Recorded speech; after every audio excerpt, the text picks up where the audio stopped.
स्वागत है आपका आपके अपने चैनल स्टडी जी के जीएस में। देखिए, आज हम अपने इस चैनल पर बात करने वाले हैं राज्य विधायिका की। राज्य विधायिका जो कि आपका यूनिट 6 का एक महत्वपूर्ण पार्ट है। तो राज्य विधानमंडल का निर्माण राज्यपाल और राज्य विधानमंडल के सदन यानी विधानसभा अथवा दो सदनों, कौन कौन से, विधानसभा और विधान परिषद, विधानसभा और विधान परिषद से मिलकर होता है। वर्तमान में 31 अक्टूबर 2019 से प्रभावी राज्यों, कौन कौन से 6 राज्य हैं? आंध्र प्रदेश, उत्तर प्रदेश, कर्नाटक, तेलंगाना, बिहार, महाराष्ट्र में विधान परिषदें हैं। तो देखिए, आंध्र प्रदेश में कितनी है विधान परिषदें की सीट्स? 58, उत्तर प्रदेश में 100 हैं, कर्नाटका में 75 हैं, तेलंगाना में 40 हैं, बिहार में 75, महाराष्ट्र में 78 आपकी विधान परिषदें हैं। आगे देखिएगा विधान परिषद। अब हम इसमें विधान परिषद के बारे में पढ़ेंगे। तो सबसे पहले लेजिस्लेटिव काउंसिल अनुच्छेद नंबर 169 के अनुसार संसद विधान परिषद का गठन एवं विघटन कर सकती है। कौन कर सकती है? संसद।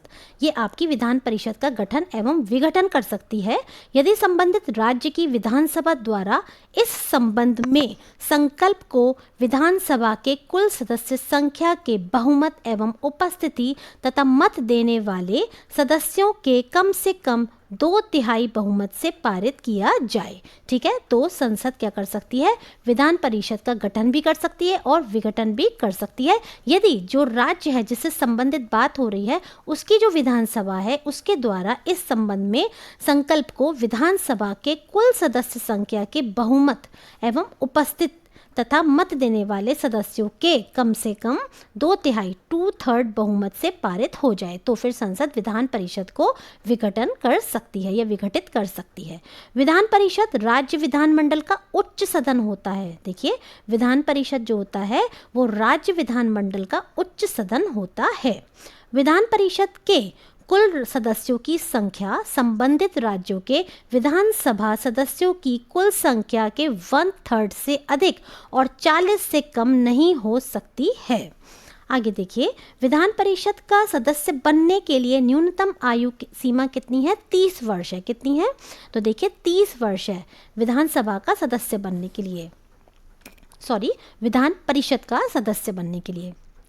विधान परिषद एक स्थायी सदन है, यह कभी भी भंग नहीं हो सकता। जैसे कि मैंने आपको राज्यसभा के बारे में बताया था कि यह आपका स्थायी सदन है और कभी भी भंग नहीं हो सकती, इसी तरह से विधान परिषद भी एक स्थायी सदन है और कभी भंग नहीं हो सकती। विधान परिषद के प्रत्येक सदस्य का कार्यकाल 6 वर्ष होता है, परंतु प्रत्येक दूसरे वर्ष क्या होता है? 1/3 सदस्य अपना कार्यकाल पूरा करके अवकाश ग्रहण करते हैं और उनके स्थान पर नवीन सदस्य निर्वाचित होते हैं, जैसा कि राज्यसभा के केस में होता है। आगे देखिएगा, विधान परिषद के सदस्यों का निर्वाचन अप्रत्यक्ष रूप से होता है। कैसे होता है? अप्रत्यक्ष रूप से। विधान परिषद के कुल सदस्यों में से 1/3 सदस्य यानी कि 1/3 सदस्यों का निर्वाचन स्थानीय निकाय के निर्वाचक मंडल द्वारा तथा 1/3 सदस्यों का निर्वाचन विधानसभा के सदस्यों द्वारा तथा 1/12 सदस्य माध्यमिक अथवा उससे उच्च विद्यालयों में कम से कम 3 वर्ष से शिक्षण कार्य करने वाले अध्यापक द्वारा। उसके बाद है आपका 1/12 सदस्य 3 वर्ष से स्नातक की उपाधि धारण करने वाले स्नातकों द्वारा चुने जाते हैं। कितने? 1/12। ठीक है, और शेष 1/6 सदस्यों को राज्यपाल द्वारा मनोनीत किया जाता है, जो कि साहित्य, कला, विज्ञान, सहकारिता, आंदोलन एवं समाज सेवा में विशेष अनुभव रखते हैं। जबकि राज्यसभा में कितने सदस्य चुनते थे आपके प्रेसिडेंट? तो वो थे आपके 12। जबकि यहाँ पर राज्यपाल जो हैं कितने सदस्यों को चुन सकते हैं? इस तरीके के 1/6 सदस्यों को। आगे देखिएगा, विधान परिषद के सदस्य अपने अपने में से एक सभापति और एक उपसभापति चुनते हैं।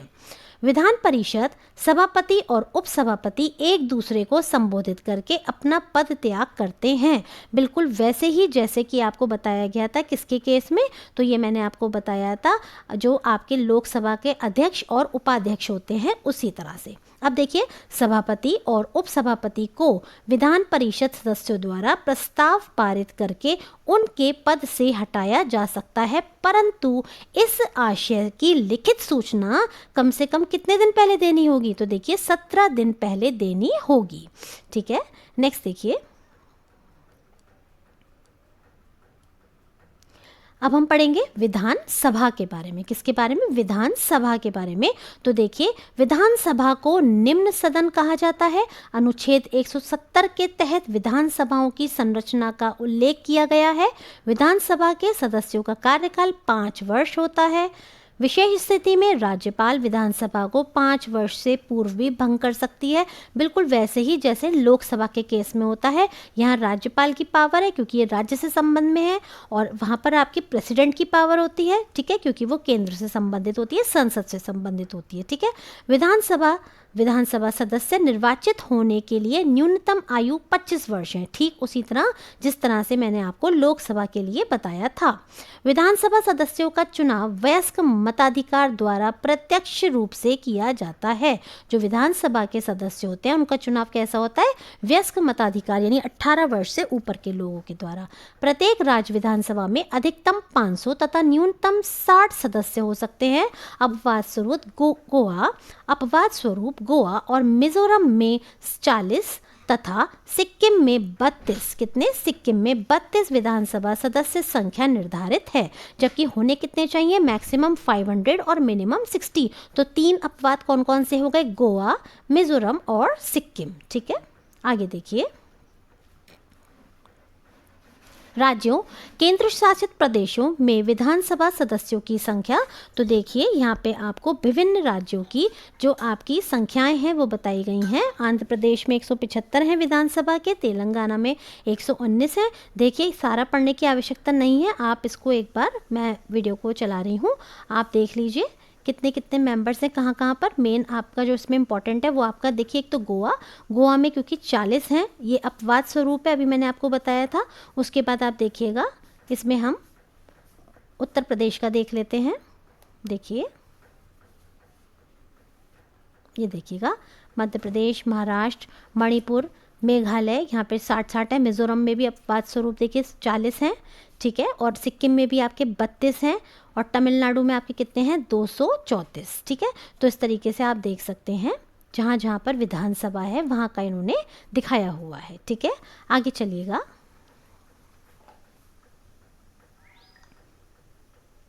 ये देखिए उत्तर प्रदेश की संख्या भी आ गई। तो देखिएगा, उत्तर प्रदेश की जो आपकी संख्या है वो है आपकी 403। कितनी संख्या है? 403। सभा के सदस्य अपने में से एक अध्यक्ष तथा एक उपाध्यक्ष को चुनते हैं। कौन? विधानसभा के सदस्य।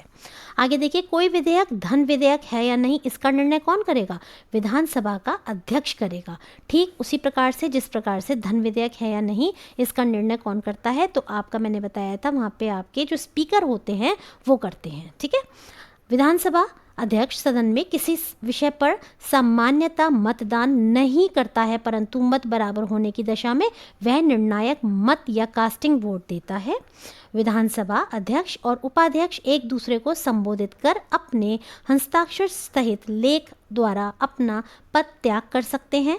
अध्यक्ष और उपाध्यक्ष को विधानसभा सदस्यों द्वारा सामान्य बहुमत से हटाया जा सकता है, परंतु इस आशय से सूचना 14 दिन पूर्व ही देनी होगी। विधानसभा की बैठक के लिए गण पूर्ति कुल कितनी होनी चाहिए? 1/10 होनी चाहिए, जैसा कि लोकसभा में बताया था। देखिए, आप अगर नोटिस करेंगे तो विधानसभा और आपकी जो ये विधान परिषद है, ये बिल्कुल एज इट इज़ वही है जैसे लोकसभा, विधानसभा, विधान परिषद, राज्यसभा, समझ लीजिए। ठीक है, अब देखिए, विधानमंडल के कार्य और शक्तियां। विधानमंडल को राज्य सूची के विषयों पर कानून बनाने का अधिकार है। विधानमंडल को समवर्ती सूची के विषयों पर भी कानून बनाने का अधिकार है। नेक्स्ट देखिएगा, पहले हम इसको पूरा कर लें, फिर ये नीचे का देखेंगे। देखिए, परंतु इस बनाए गए कानून का संसद द्वारा निर्मित कानून से विरोधाभास उत्पन्न होने पर संसद द्वारा कानून ही मान्य होगा। यानी कि ये कानून बना लें, लेकिन यदि संसद का जो कानून बना हुआ है यदि दोनों में कहना चाहिए टकराव की स्थिति आएगी तो संसद वाला जो कानून है वही माना जाएगा। प्रत्येक वित्तीय वर्ष के प्रारंभ में संबंधित राज्य के वित्त मंत्री द्वारा राज्य का वार्षिक लेखा जोखा विधानमंडल के सम्मुख सदन के पटल पर रखा जाता है। धन विधेयक सर्वप्रथम विधानसभा में ही प्रस्तुत किया जाता है। धन विधेयक विधानसभा द्वारा पारित होने के पश्चात ही विधान परिषद में पारित होने के लिए भेजा जाता है। यदि विधान परिषद द्वारा कोई धन विधेयक 14 दिन के भीतर विधानसभा को वापस नहीं किया जाता तो उस धन विधेयक को दोनों सदनों द्वारा पारित मान लिया जाता है और उसे राज्यपाल के पास हस्ताक्षर के लिए भेज दिया जाता है।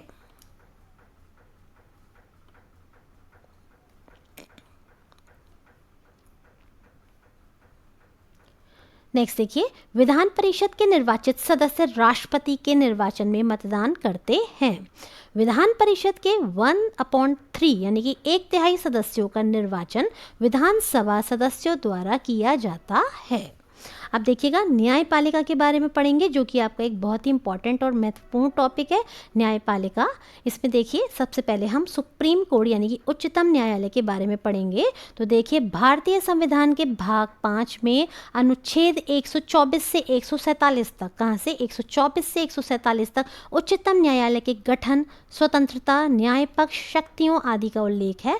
भारत में एकीकृत न्याय व्यवस्था की स्थापना की गई है। एकीकृत न्याय व्यवस्था की स्थापना की गई है जिसमें क्या है, शीर्ष स्थान पर कौन है तो उच्चतम न्यायालय है और उसके अधीन कई उच्च न्यायालय यानी हाई कोर्ट्स हैं।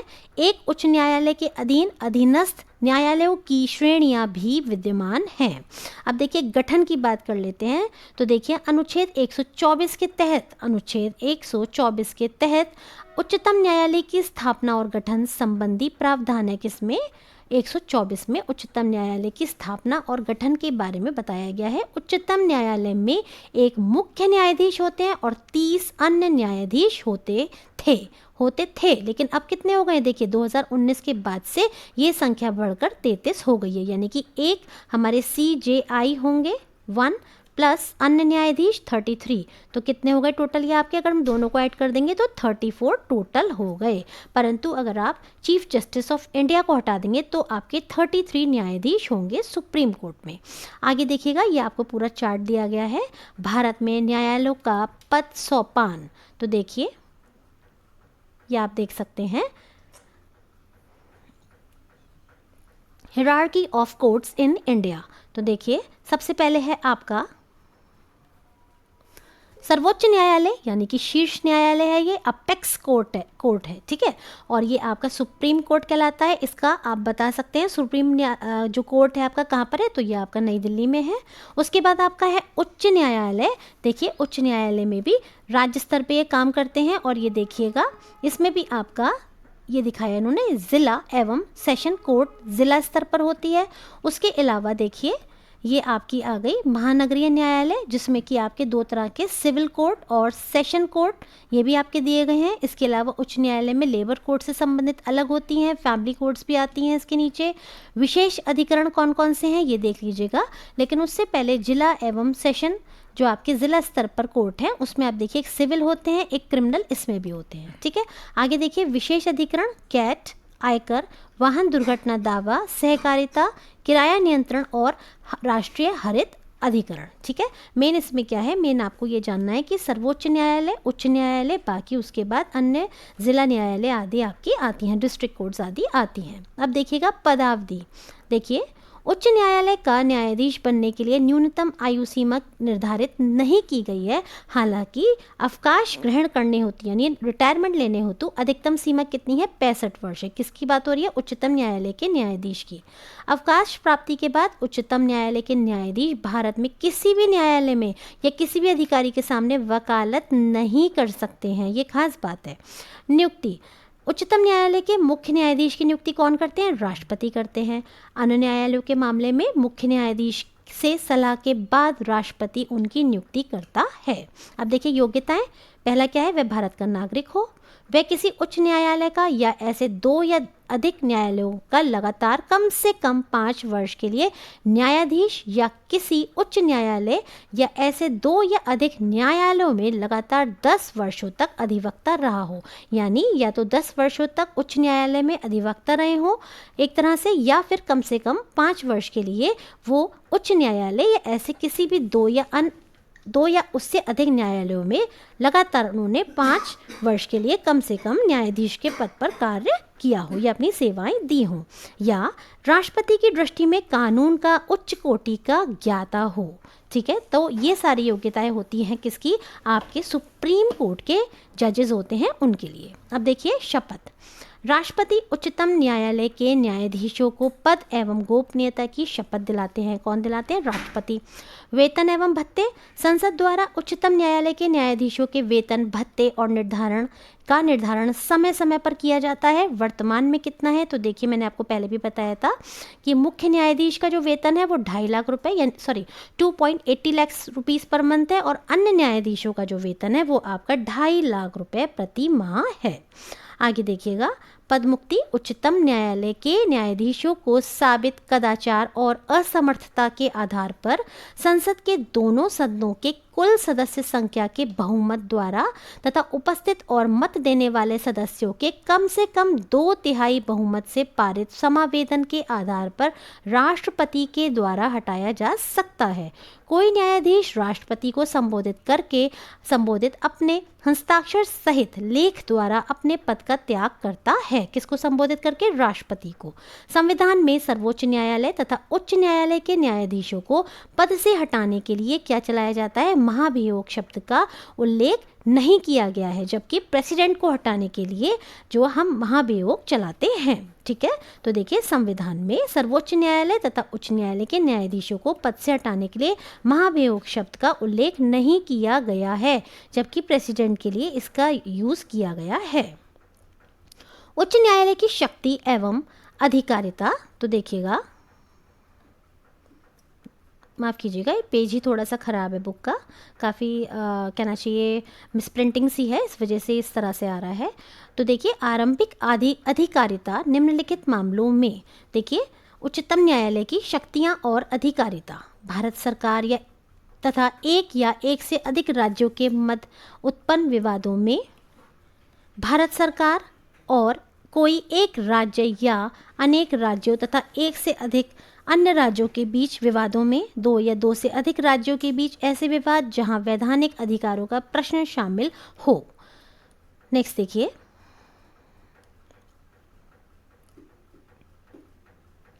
अपीलीय क्षेत्राधिकार। उच्चतम न्यायालय देश का सबसे बड़ा अपीलीय न्यायालय है।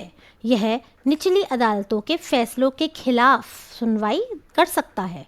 इस क्षेत्राधिकार को 4 वर्गों में यथा संवैधानिक, दीवानी, फौजदारी तथा विशेष अनुमति द्वारा अपील में विभाजित किया जा सकता है।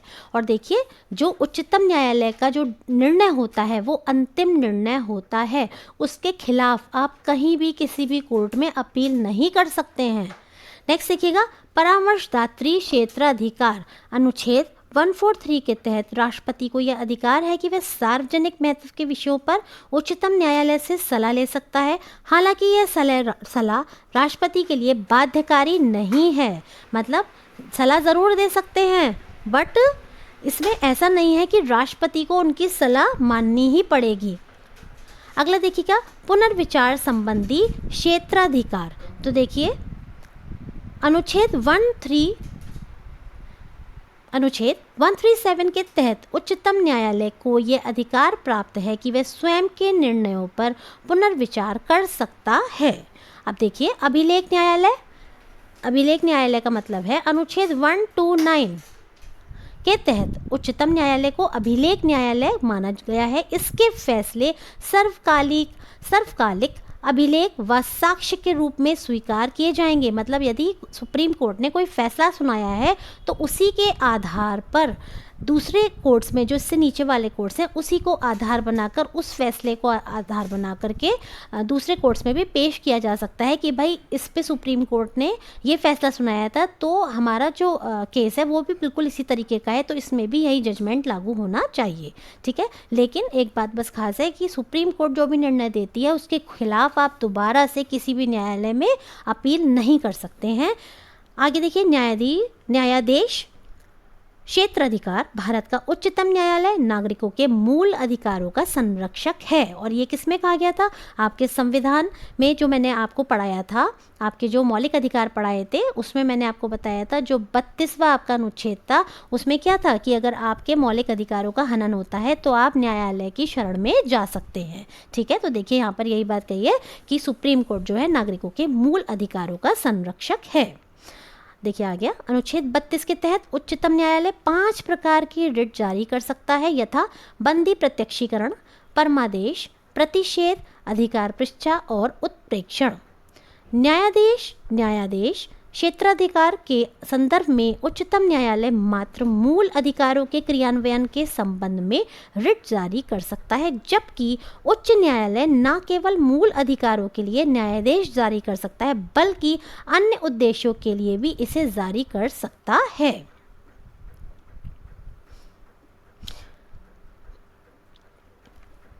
इस प्रकार इस क्षेत्र में उच्च न्यायालय की शक्ति उच्चतम न्यायालय से अधिक विस्तृत है।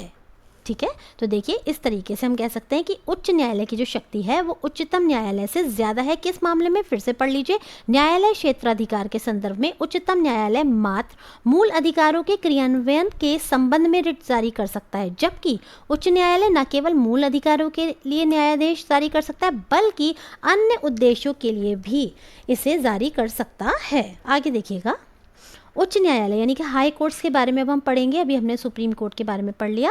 भारतीय संविधान द्वारा ये प्रावधान किया गया है कि प्रत्येक राज्य के लिए एक उच्च न्यायालय यानी एक हाई कोर्ट होगा। 7वें संविधान संशोधन अधिनियम 1956 के द्वारा संसद को यह अधिकार दिया गया है कि वह 2 या 2 से अधिक राज्यों तथा एक केंद्र शासित प्रदेश के लिए एक संयुक्त उच्च न्यायालय को स्थापित कर सकती है। किसको यह अधिकार दिया है? तो देखिए संसद को दिया है। संविधान के भाग 6 के अनुच्छेद 214 से 231 तक, कौन कौन से? भाग 6 के 214 से 231 तक राज्यों के उच्च न्यायालयों के गठन, क्षेत्राधिकार, शक्तियों आदि के बारे में प्रावधान उल्लिखित है।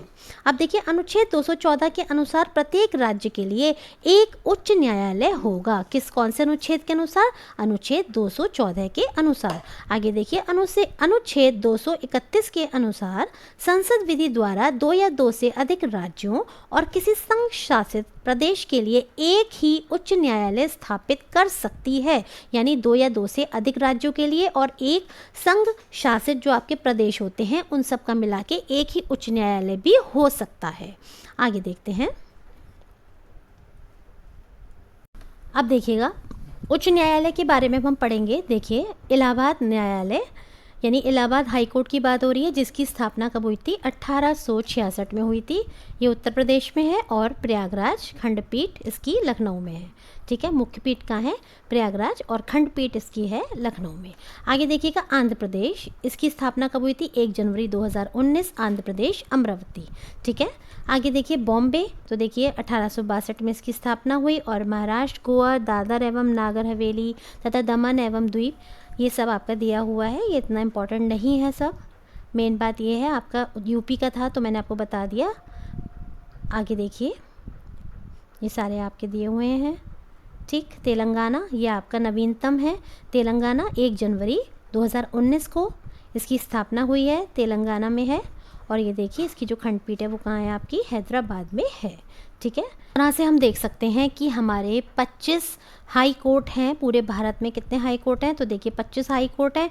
और नवीनतम मैंने आपको बता दिया है कौन सा है, तेलंगाना का है, जिसकी स्थापना 1 जनवरी 2019 में हुई। और इसकी जो खंडपीठ है वो आपके कहाँ पर है? हैदराबाद में है।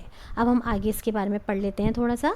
देखिएगा, प्रत्येक उच्च न्यायालय के मुख्य न्यायाधीश एवं अन्य न्यायाधीशों की नियुक्ति भी राष्ट्रपति ही करता है।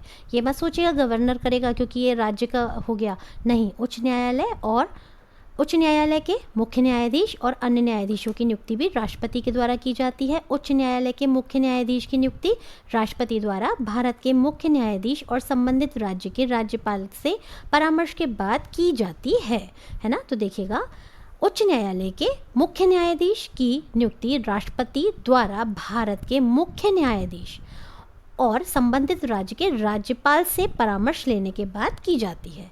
अन्य न्यायाधीशों की नियुक्ति के संबंध में संबंधित उच्च न्यायालय के मुख्य न्यायाधीश से भी परामर्श लिया जाता है।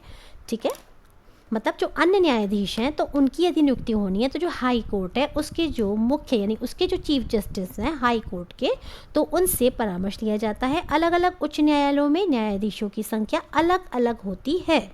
राष्ट्रपति कार्य की आवश्यकता के अनुसार समय समय पर इनकी संख्या निर्धारित करते हैं। उच्च न्यायालयों के न्यायाधीशों को संबंधित राज्य के राज्यपाल शपथ दिलाते हैं। कौन शपथ दिलाते हैं? देखिए, नियुक्ति राज्यपाल करते हैं, राष्ट्रपति करते हैं, लेकिन शपथ कौन दिलाता है? तो शपथ राज्यपाल के द्वारा दिलाई जाती है। उच्च न्यायालय के न्यायाधीशों के सेवानिवृत्ति की आयु या सेवानिवृत्ति की आयु 62 वर्ष होती है, जबकि सुप्रीम कोर्ट की कितनी बताई थी? 65 वर्ष। इससे पूर्व भी वे राष्ट्रपति को संबोधित कर अपना त्यागपत्र दे सकते हैं। किसको संबोधित करके? राष्ट्रपति को। उच्च न्यायालय के न्यायाधीशों को भी उसी प्रक्रिया से पदमुक्त किया जा सकता है जैसा कि उच्चतम न्यायालय के न्यायाधीशों को पदमुक्त किया जाता है। अनुच्छेद 215 के अनुसार प्रत्येक उच्च न्यायालय एक अभिलेख न्यायालय होता है। ठीक है, प्रत्येक उच्च न्यायालय एक अभिलेख न्यायालय होता है। उच्च न्यायालयों के मुख्य न्यायाधीश को 2.5 लाख रुपए तथा अन्य न्यायाधीशों को 2.25 लाख रुपए यानी 2.25 लाख रुपए मासिक वेतन दिया जाता है। जबकि सुप्रीम कोर्ट का मैंने आपको क्या बताया था? मुख्य न्यायाधीश का मैंने बताया था 2.80 और जो आपके अन्य न्यायाधीश थे उनका था 2.50। जबकि हाई कोर्ट में 2.50 उच्च जो मुख्य न्यायाधीश है उनका होगा और 2.25 किसका होगा? जो अन्य न्यायाधीश होंगे उनका। आगे देखिएगा, केंद्र शासित प्रदेशों में दिल्ली एवं जम्मू और केंद्र शासित प्रदेशों में दिल्ली और जम्मू और कश्मीर के पास अपना उच्च न्यायालय है। इनमें भी है और इनमें भी है। आगे देखिएगा, भारत में वर्तमान में कुल 25 उच्च न्यायालय हैं। नवीनतम कौन सा बताया था? तेलंगाना बताया था। 1862 ईस्वी में सर्वप्रथम तत्कालीन कलकत्ता, बम्बई, मद्रास में कहाँ कलकत्ता, बम्बई और मद्रास में उच्च न्यायालयों की स्थापना हुई थी। कब? 1862 में। ध्यान रखिएगा डेट, 1862 में सबसे पहले कलकत्ता, देखिए ऐसे ध्यान रखिए थोड़ा सा, जैसे आपका मैप है इंडिया का, तो देखिए कलकत्ता, उसके सामने क्या है ऐसी मान लीजिए रफली बम्बई, मतलब इस दिशा में कलकत्ता, फिर यहाँ बम्बई और नीचे मद्रास। ठीक है, ट्रायंगुलर वे में 3 जगह आपके क्या हुई थी? आपके हाई कोर्ट की स्थापना हुई थी। उच्च न्यायालय की शक्तियाँ, तो देखिए प्रारंभिक क्षेत्राधिकार के तहत संसद सदस्यों और राज्य विधानमंडल सदस्यों के निर्वाचन संबंधी विवाद, देखिए प्रारंभिक क्षेत्राधिकार के तहत संसद सदस्यों और राज्य विधानमंडल सदस्यों के निर्वाचन संबंधी विवाद, नागरिकों के मूल अधिकारों का प्रवर्तन, संविधान की संख्या के संबंध में अधीनस्थ न्यायालयों से स्थानांतरित मामले, अधिकारिता का मामला, वसीयत, विवाह, तलाक, कंपनी कानून और न्यायालय की अवमानना आदि आते हैं। अपीलीय क्षेत्राधिकार के तहत उच्च न्यायालय एक अपीलीय न्यायालय है। उच्च न्यायालय कैसा न्यायालय? अपीलीय न्यायालय है। यहाँ अधीनस्थ न्यायालयों के आदेशों के विरुद्ध अपील की जा सकती है। यहाँ दीवानी और फौजदारी मामलों की अपील भी की जा सकती है। अनुच्छेद 226 के तहत नागरिकों के मौलिक अधिकारों की रक्षा हेतु उच्च न्यायालय को रिट जारी करने का अधिकार प्राप्त है। कौन से अनुच्छेद में? 226। उच्च न्यायालय अपने अधीनस्थ न्यायालयों पर नियंत्रण बनाए रखता है। नेक्स्ट देखिए, पर्यवेक्षण की शक्ति के क्षेत्र में उच्च न्यायालय को व्यापक शक्तियां प्राप्त हैं। देखिए पर्यवेक्षण यानी कि सुपरविजन की शक्ति के क्षेत्र में जो हाई कोर्ट होता है उसको व्यापक शक्तियां मिली हुई हैं। इसमें प्रशासनिक पर्यवेक्षण के साथ न्यायिक पर्यवेक्षण भी शामिल है। तो देखिए यहाँ पर अब मैं अपने टॉपिक को एंड कर रही हूँ। अब जो हम अपना नेक्स्ट वीडियो लाएंगे वो आपका निर्वाचन आयोग एवं लोक सेवा आयोग से संबंधित होगा।